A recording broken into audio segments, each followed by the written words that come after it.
Staphylococcus sp, esos cocos gram positivos dispuestos en cadena. Y luego tenemos el Staphylococcus pneumoniae, que también son cocos pero tipo lanceolados unidos en par.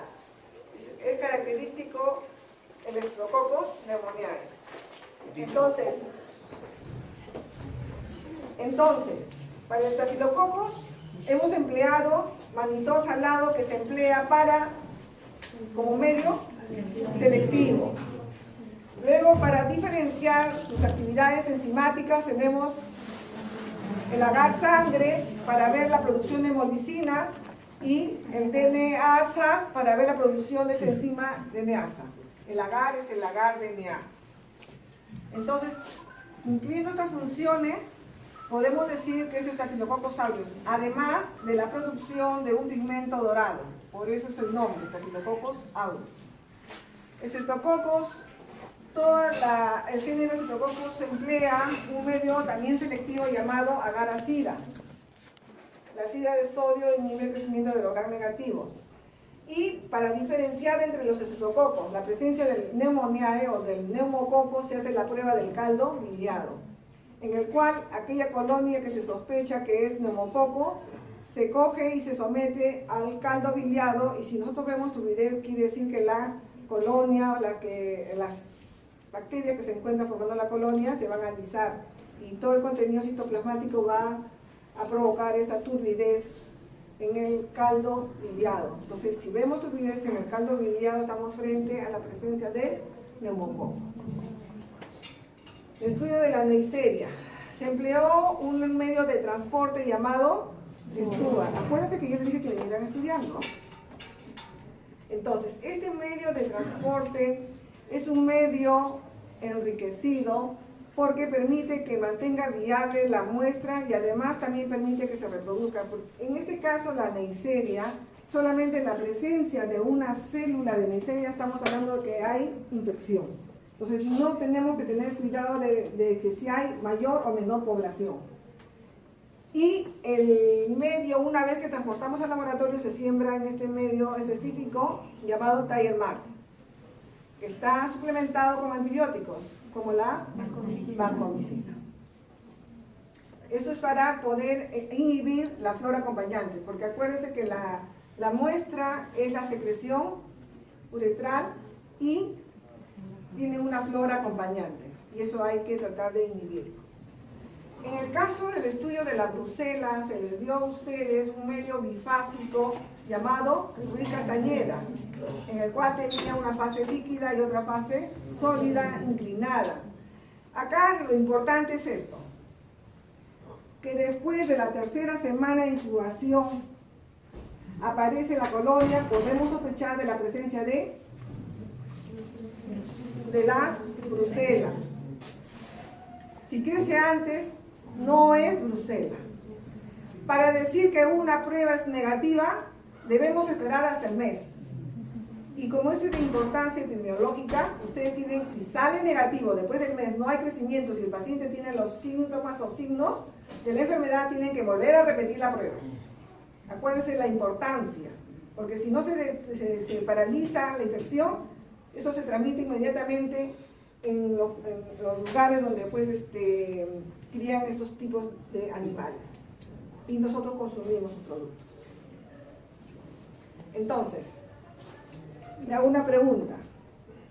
Un Ruiz Castañeda con crecimiento, con incubación de 30 días, no presencia de crecimientos, ¿cuál es su diagnóstico?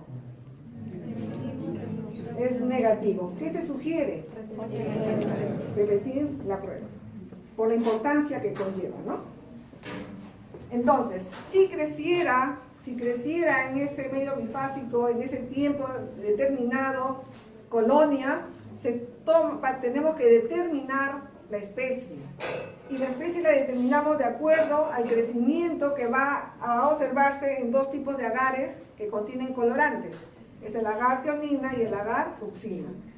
Dependiendo del crecimiento o no que haya en estos dos medios, podemos tipificar la especie. El cuadro lo tienen en su guía. Además, hay otra prueba de un diagnóstico serológico, en el cual se toma la muestra paciente en el suero, en el cual se deben encontrar los antígenos y se hacen reaccionar con sueros tipificados que contienen el antígeno tipificado, ¿no? Brucela. El Haemophilus, estudio de Haemophilus, se hizo a través de dos maneras. Uno es el fenómeno de satelitismo, en el cual hicimos un hisopado faríngeo y se sembró en toda la superficie de la placa.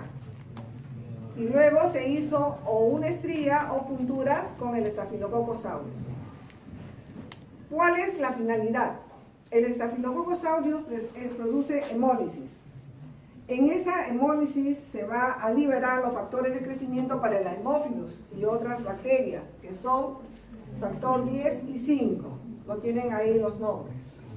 Entonces, si crece alrededor de una colonia del Staphylococcus aureus, que nosotros comparamos la colonia de Staphylococcus y la colonia del Haemophilus, se parece a la Tierra y la Luna. Por eso le dicen el fenómeno del satelitismo. Además, porque crece rodeando a las colonias de Staphylococcus aureus, dentro del halo de hemólisis, no en otro lugar, en el halo de hemólisis. Y el otro modo era sembrando en agar chocolate. El agar chocolate no es otro que el agar sangre que ha sido sometido a mayor temperatura y los eritrocitos se han guisado, por lo tanto esos factores están liberados. No necesitamos la presencia de una bacteria hemolítica, simplemente nuestras muestras las sembramos y podemos tratar de aislar. Luego tenemos la especie Bordetella pertussis, es la que va a producir la tos convulsiva, va a funcionar, y el medio con el que se aísla es el Bordetella gingiva. Por eso es que a ustedes se les mandó al hospital del niño a buscar pacientes con signos agudos y que tosan en esa placa. Se ha reportado algunos casos muy escasos, pero aún así se ha reportado. Ahora, con respecto al coprocultivo, se habla primero de un aislamiento primario.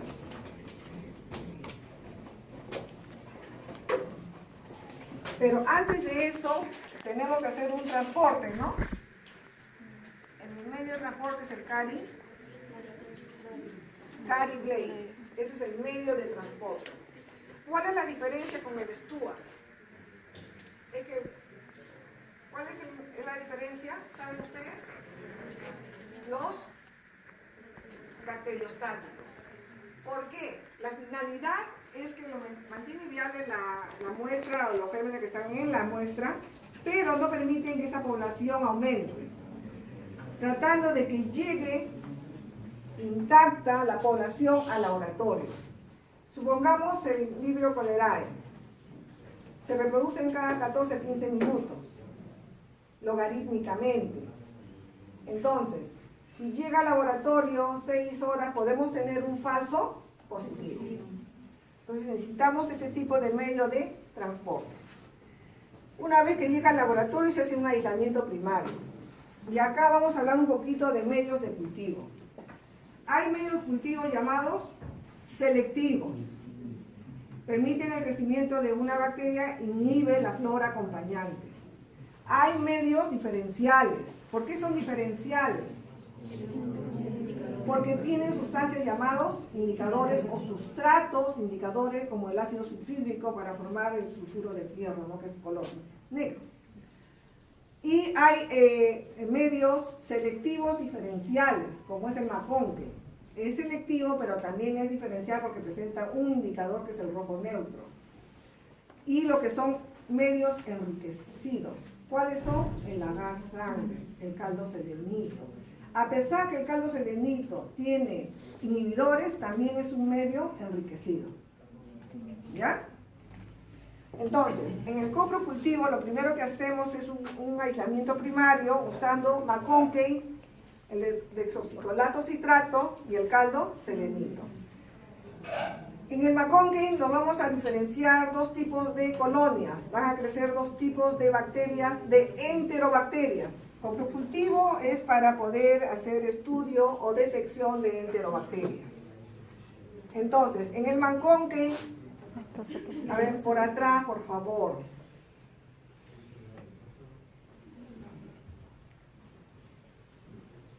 Entonces, ¿cuáles son los dos tipos de colonias que vamos a diferenciar en el McConkey? Lactosa positiva y negativa. Son lactosas positivas y lactosas negativas. ¿Cómo reconocemos que es una lactosa positiva?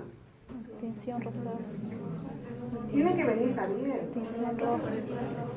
Las lactosas positivas acidifican. Cuando hay fermentación se llega a un punto final de acidez. Acidifican el medio. Entonces, en este caso el McConkey tiene un indicador llamado rojo neutro. Frente a la acidez de la fermentación, esa colonia se va a neutralizar con este indicador y va a tomar la coloración de este, que es rojo.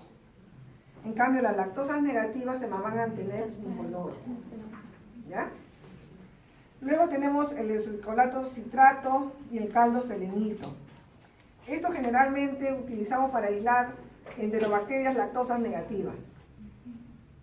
Salmonella, Shigella y Proteus.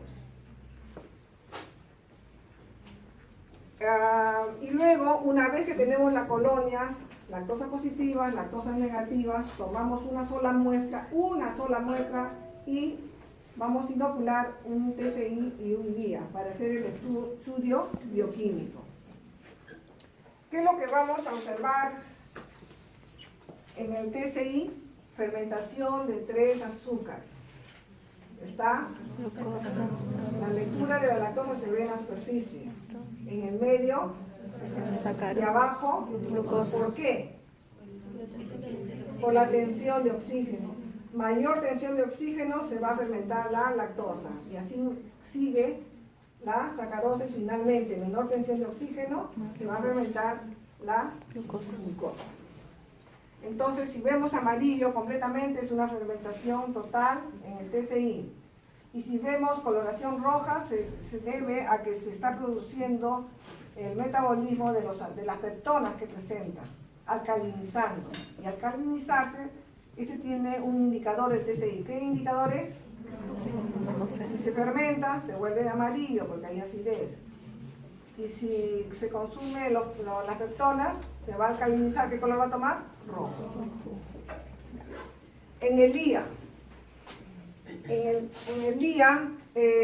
tenemos un aminoácido llamado lisina, sobre el cual van a actuar las enterobacterias, de dos maneras, o tres podríamos decirlo.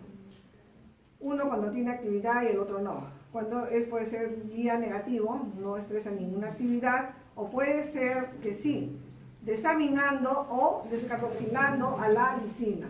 Cuando nosotros queremos saber si está desaminando, solamente en el examen elevamos el tubo y si vemos en la parte inclinada seguida una profundidad roja, es una desaminación. Si vemos un color azulado o púrpura, es una descarboxilación. Dígame, ¿quiénes descarboxilan que ustedes hayan estudiado?